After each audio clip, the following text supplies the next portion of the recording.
என்னங்க சூடா வடை போட்டிருக்க சாப்பிடுங்க. அப்புறம் சாப்பிடுறேன்னு சொல்லாம இப்பவே சாப்பிடுங்க. இந்தாங்க.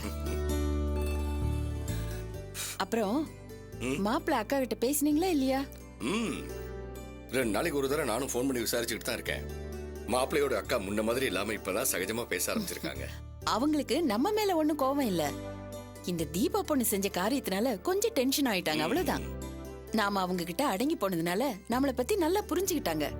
என்ன இருந்தாலும் அவங்க பெரிய இடமாச்சே, அவங்க கிட்ட போய் அந்த குட்டி மோதனா நடக்குமா?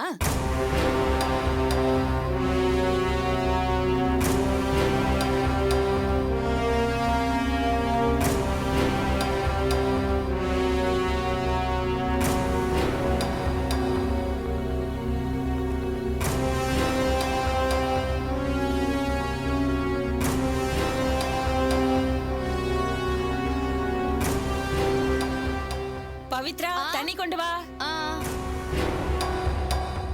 பாட்டிமா,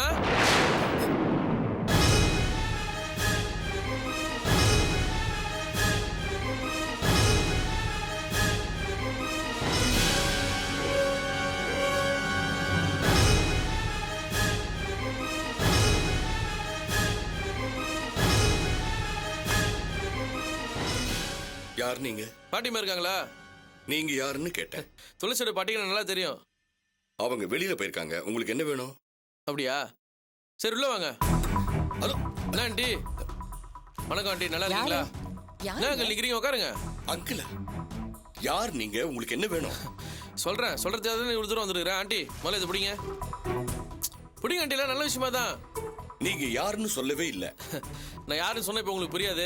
ஆனா நான் வந்த விஷயம் என்னன்னு சொன்னா உங்களுக்கே எல்லா விஷயம் தானா புரியும். இந்த மாதிரி நல்ல விஷயம் பேசுறதுக்கு முன்னாடி பூ பழம் தட்டுல வச்சு கொடுத்து பேச ஆரம்பிக்கணும்னு சொல்லுவாங்க. நமக்கு இந்த ஃபார்மாலிட்டிஸ் எல்லாம் பெருசா தெரியாது. பட் என்ன இருந்தாலும் பெரியவங்க வச்ச ஃபார்மாலிட்டிஸ் இல்லையா, அதெல்லாம் நம்ம கொஞ்சம் ஃபாலோ பண்ணி தானே ஆகணும். அதுக்காக தான் இந்த பூ பழம் வாங்கிட்டு வந்திருக்கிறேன். என்ன ஆண்டி பிடிங்க. என்ன ஆண்டி யோசிக்கிறீங்க? இந்தாங்க பிடிங்க. உங்க பொண்ணு துளசி விஷயமா தான் பேச வந்திருக்கிறேன்.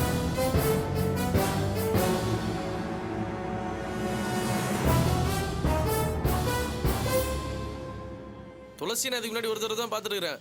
ஆனா என் தங்கச்சி அவளை பத்தி அடிக்கடி பேசிக்கிட்டே இருப்பா. உங்க தங்கச்சி துளசிக்கு ஃப்ரெண்டா? ஆமா, இப்பதான் கொஞ்சம் நல்ல ஃப்ரெண்டுன்னு வச்சுக்கோங்களேன். என் தங்கச்சி உங்க பொண்ணை பத்தி பெருமையா சொல்லி சொல்லி எனக்கு உங்க பொண்ணு மேல ஒரு இது வந்துருச்சு.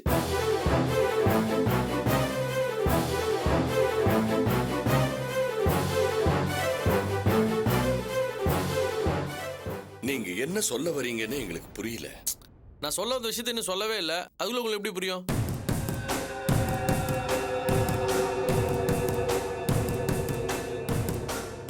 எந்த விஷயத்த நமக்கு சுத்தி வலிச்சு பேச தெரியாதுங்க.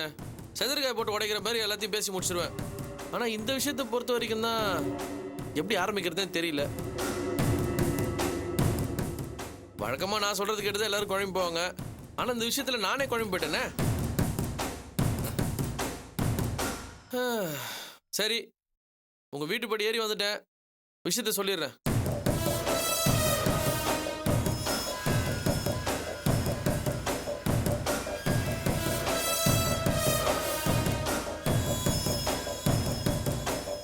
நான் துளசியை கல்யாணம் பண்ணிக்கலான்னு இருக்கேன்.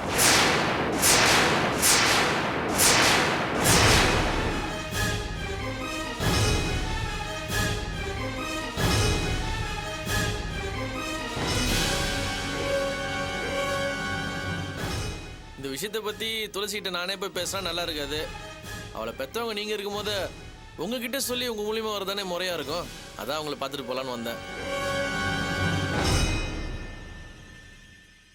என்ன பாட்டி இப்ப வீட்டுல எல்லாம் போயிட்டாங்க. அவங்க மட்டும் இப்ப இருந்திருந்தா ரொம்ப வசதியா இருந்திருக்கும். கம்யூனிகேஷன் ரொம்ப ஈஸியா இருந்திருக்கும்ல. பாட்டி உங்களுக்கு எப்படி தெரியும்? என் தங்கச்சி மூலியமா தான் பாட்டியை தெரியும். ஒரு தடவை நான் பாட்டியை கோவில் வச்சு மீட் பண்ணிருக்கேன். லாவண்யா பாட்டி அடிக்கடி மீட் பண்ணுவா. ரொம்ப நல்ல பாட்டி. இந்த மாதிரி ஒரு பாட்டி கிடைக்க கண்டிப்பா கொடுத்து வச்சிருக்கணும். எனக்கு தான் பாட்டிலன்னு வருத்தமா இருக்குது. ஆனா லாவண்யாவுக்கு பாட்டியை ரொம்ப பிடிக்குங்க. லாவண்யா யாரு? என் தங்கச்சி. ஓ, என் தங்கச்சி பேர் சொல்ல மறந்துட்டேனா?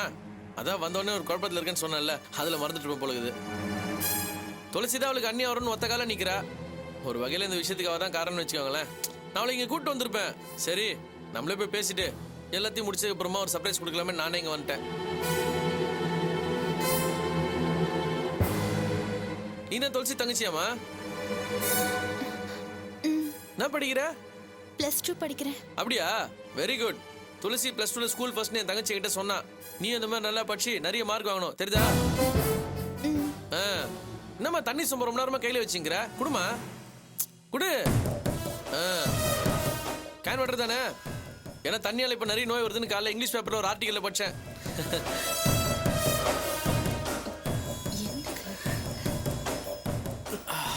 இந்தாமா ரொம்ப தேங்க்ஸ். நமக்கு ஸ்டார்டிங் தான் கொஞ்சம் ட்ரபிள். ஸ்டார்ட் ஆச்சுன்னு வச்சுக்கோங்களேன் நிக்கவே நிக்காது. சும்மா குற்றாலரி மாதிரி தானா ஊத்தினே இருக்கும். என்ன அங்கிள் நின்னுங்கிறீங்க? உட்காருங்க உட்காருங்க உட்காருங்க உட்காருங்க. நீங்க ஏதோ தப்பான அட்ரஸ்க்கு வந்திருக்கீங்கன்னு நினைக்கிறேன். கரெக்டான அட்ரஸ் தான் வந்துக்கிறேன். நான் ஏற்கனவே உங்க வீட்டு வாசல் வரைக்கும் வந்துட்டு போயிருக்கிறேன். நான் வந்தப்போ உங்க வீட்டு வாசல்ல வாழை மரம்லாம் கட்டி துளசி போட்டோ பேனர்லாம் போட்டு எல்லாத்தையும் பார்த்துட்டு தான் போயிருக்கிறேன் அங்கிள்.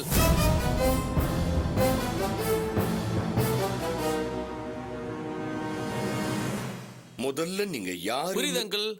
நீ யாருன்னே தெரியல, உன் குளம் கோத்திரம் தெரியல, நீ பாட்டு வந்து பொண்ணு கேட்கறியே அப்படின்னு தானே கேட்க வரீங்க? Wait wait wait. இந்த மாதிரி விஷயத்துல நமக்கு பேச வரது புதுசா? பைக்ல வரும்போது என்னென்ன பேசணுன்றது ஒரு ஃப்ளோ பண்ணிட்டு வந்தேன். என்ன இங்க வந்த உடனே ஆர்டர் கொஞ்சம் முன்ன பின்ன மாறி போச்சு, அவ்வளவுதான். நான் டிஎஸ்எம் பேங்க்ல ஒரு நல்ல ஜாப்ல இருக்கிறேன். மாசம் 30,000 ரூபாய் சம்பளம். பிடிப்புலாம் போக ஒரு டீசென்ட் அமௌண்ட் கைக்கு வரும். உங்க பொண்ணை கடைசி வரைக்கும் கண் கலங்க வச்சு காப்பாற்றது என்னோட பொறுப்பு. ஒரு ஆம்பளைக்கு இதை விட வேற என்ன வேணும்? அது மட்டும் இல்ல, இன்னொரு முக்கியமான விஷயம், இந்த வரதட்சணை வாங்குறது, பொண்டாட்டி தயவுல பைக் வாங்குறது, இதெல்லாம் நமக்கு சுத்தமா பிடிக்காது. நான் என் ஃப்ரெண்ட்ஸ் கிட்ட கல்யாணத்தை வியாபாரம் ஆகிடாது நான் அடிக்கடி சொல்லுவேன். அதனால நீங்க எனக்கு எதுவுமே பண்ண வேணாம். அது என்ன சொல்லுவாங்க, கட்டின புடவையோட வந்தா போறேன்னு சொல்லுவாங்களே, உங்களுக்கு அந்த சிரமம் கூட வைக்கல. நானே புடவை வாங்கி கொடுத்துட்றேன். அதை துளசி கட்டு வந்தா அது போதும் எனக்கு.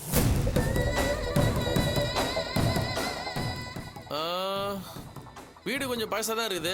நீங்கள் எதுவும் கவலைப்படாதீங்க. நான் பேங்க்ல லோன் செக்ஷனில் தான் இருக்கிறேன். இந்த வீட்டு பேரை கடன் வாங்கணும்னாலோ இல்லை இந்த வீடே டெமாலிஷ் பண்ணிட்டு புதுசாக கட்டணும்னாலும் ஈஸியாக லோனுக்கு அரேஞ்ச் பண்ணிடலாம். என்ன ஒன்று, நான் பேங்க் ஸ்டாஃப்ன்றதுனால என்னால் கேரண்டி கைது போட முடியாது. அதுக்கும் நமக்கு 1008 ஃப்ரெண்ட்ஸ் இருக்கானுங்க. எவனாச்சும் கூப்பிட்டு போறானா போட்டு போறானுங்க. இந்தாங்க, இதான் என்னோட விசிட்டிங் கார்டு. இதை வச்சுக்கோங்க. நீங்கள் எப்போ வேணாலும் என்ன பேங்க்ல வந்து பார்க்கலாம். உங்களுக்கு தெரிஞ்சவங்களுக்கு யாருக்காச்சும் லோன் வேணும்னா கூட மாப்பிள்ள பேங்க்ல தான் இருக்காரு, தைரியமா கூட்டுவாங்க. மற்றவங்களா இருந்தா ப்ராசஸிங் டைம் 3 ஒர்க்கிங் டேஸ். நமக்கு single day matter over uncle. இந்தாங்க பிடிங்க. சரி, இங்க வைக்கிற. நீங்க பேச வேண்டியதெல்லாம் பேசி முடிச்சிட்டீங்களா? முக்கியமான விஷயம் சொல்லிட்டேன்னு நினைக்கிறேன். என் ஃபேமிலி பத்தி சொல்ல வேண்டியிருக்கு. என் கூட பிறந்தவங்க 2 பேரு. என் அண்ணன் பேரு புவியரசு, என் பேரு தமிழரசு, என் தங்கச்சி பேரு லாவண்யா. லாவண்யா பத்தி நான் ஏற்கனவே உங்ககிட்ட சொல்லிட்டேன். என் அண்ணனுக்கு கல்யாணம் ஆயிடுச்சு. ஒரு டிபார்ட்மெண்டல் ஸ்டோர் வச்சிருக்கான். அவனுக்கு பூஜான்னு ஒரு செல்ல குட்டி இருக்குது. பூஜாவும் நானும் பயங்கர பெட்டு. என் அம்மா ரொம்ப நல்லவங்க. உங்க பொண்ணுக்கு ஒரு நல்ல மாமியாரா மட்டும் இல்ல, ஒரு நல்ல தாயாவும் இருப்பாங்க. துளசிக்கு அம்மா இல்லைன்ற விஷயத்த என் தங்கச்சி கிட்ட சொன்னா. அவன் மட்டும் எங்க வீட்டுக்கு வந்தான்னு வைங்களேன், அந்த குறையா இருக்காது. அம்மாவுக்கு நான் துளசியை கல்யாணம் பண்ணிக்க ஆசைப்படுற விஷயம் தெரியாது. அவங்களுக்கு வேற பெரிய பணக்கார இடமா பார்க்க ஆரம்பிச்சிட்டாங்க. வீட்டில் வேற பயங்கர நெருக்கடி. இது இனிமே மேலே வளர விடக்கூடாது தான் நானே வந்துட்டேன். நான் பேச வேண்டியதெல்லாம் பேசிட்டேன். இனிமே நீங்க தான் பேசணும். பாப்பா தண்ணி கொடு. இத பாருங்க, என்னைக்கு நல்ல நாள் சொன்னீங்கன்னா கல்யாண தேதியை முடிவு பண்ணிடலாம். நம்ம ஃப்ரெண்ட்ஷிப் சர்க்கிள் ரொம்ப பெருசு. அதனால நல்ல பெரிய மண்டபம் தான் பார்த்து வைக்கணும். அதெல்லாம் நீங்க கவலைப்படுங்க, அதெல்லாம் நான் பார்த்துக்கிறேன். நீங்க ஒரு நல்ல முகூர்த்த நாள் மட்டும் பார்த்து சொல்லுங்க அங்கிள். என்ன கொஞ்சம் பேச விடுறீங்களா? என் பொண்ணுக்கு ஏற்கனவே கல்யாணம் முடிவாயிடுச்சு. நீ கிளம்பலாம். அப்படியா? மாப்பிள்ளை யாருன்னு நான் தெரிஞ்சுக்கலாமா? அத உனக்கு சொல்லணுன்ற அவசியம் இல்லை. நீ கிளம்பலாம். இல்ல சொன்னீங்கன்னா அந்த அதிர்ஷ்டக்காரன் யாருன்னு நான் தெரிஞ்சுப்பேன்ல. அது எங்க குடும்ப விஷயம். நீ தெரிஞ்சுக்கணும்னு அவசியம் இல்லை. உனக்கு சொல்லணுன்ற கட்டாயமும் இல்லை. இனிமே நீ என் வீட்டு பக்கம் வராத. என் பொண்ணுக்கு நிச்சயம் ஆயிடுச்சு. நிச்சயம் ஆயிடுச்சா? அப்படின்னா மாப்பிள்ளை யாரு? அந்த ஆர்டி ஆஃபீஸ் வேலை இதுமா? அந்த கல்யாணம் தான் நின்று போச்சே. இதுக்கு மேலே உங்க பொண்ணு நீங்க அவனுக்கு கட்டி தர போறீங்க? அது எங்க விருப்பம். நீ வெளியே போ. நான் அங்கிள், நீங்க அவன் வயசு என்ன, துளசி வயசு என்ன? 2 பேருக்கு எப்படி டேலி ஆகும்? அவன் ஒரு கேரட்டு பையன் அங்கிள். அவனுக்கும் உங்களுக்கும் ஒரு 10 வயசு தான் அங்கிள் வித்தியாசம் இருக்கும்.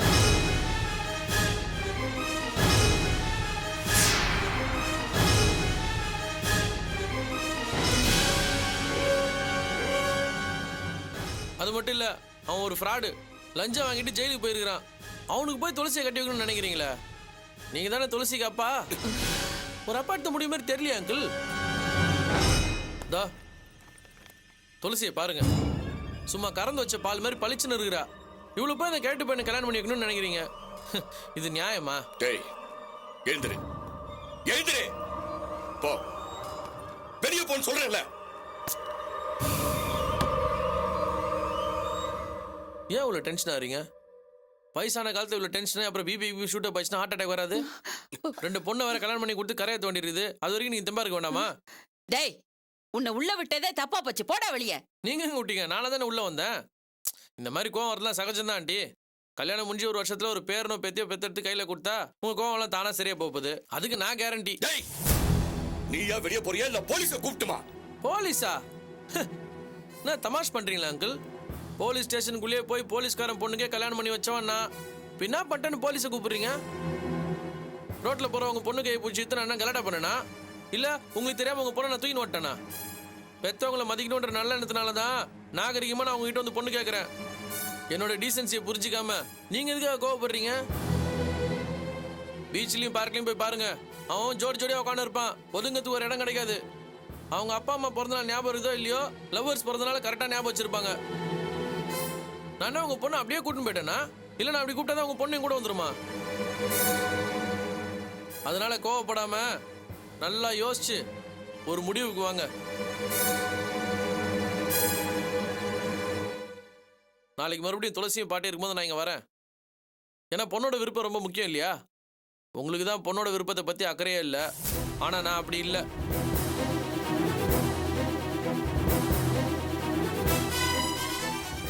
நீங்க துளசிக்கு நல்ல மாப்பிள்ளையா பார்த்து கல்யாணம் பண்ணி கொடுக்க வசதி இல்லைனால தான் இந்த வேலை எதிர்த்து கல்யாணம் பண்ணி கொடுக்க முடிவு எடுத்திருக்கீங்கன்னு நினைக்கிறேன். இப்பதான் நான் வந்துட்டேன்ல, உங்க பொண்ணுக்காக நீ 5 பைசா கூட செலவு பண்ண வேணாம். கல்யாண செலவுல இருந்து எல்லாத்தையும் நானே பாத்துக்கிறேன். வரேன். டேய், இது எல்லாத்தையும் எடுத்துட்டு போ.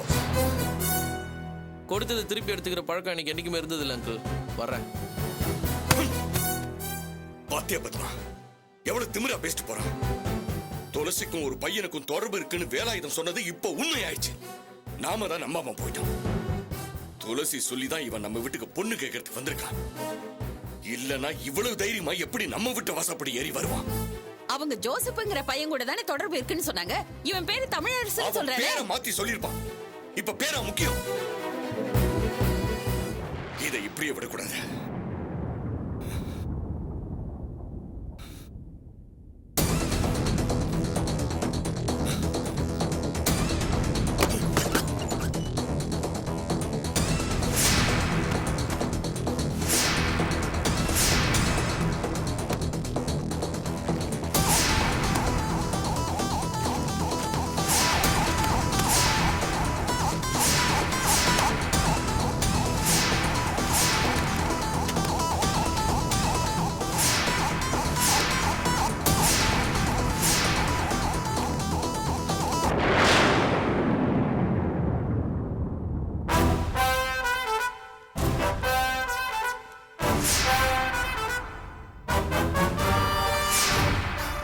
இப்ப வந்தவன் போட்டோ தானே இது?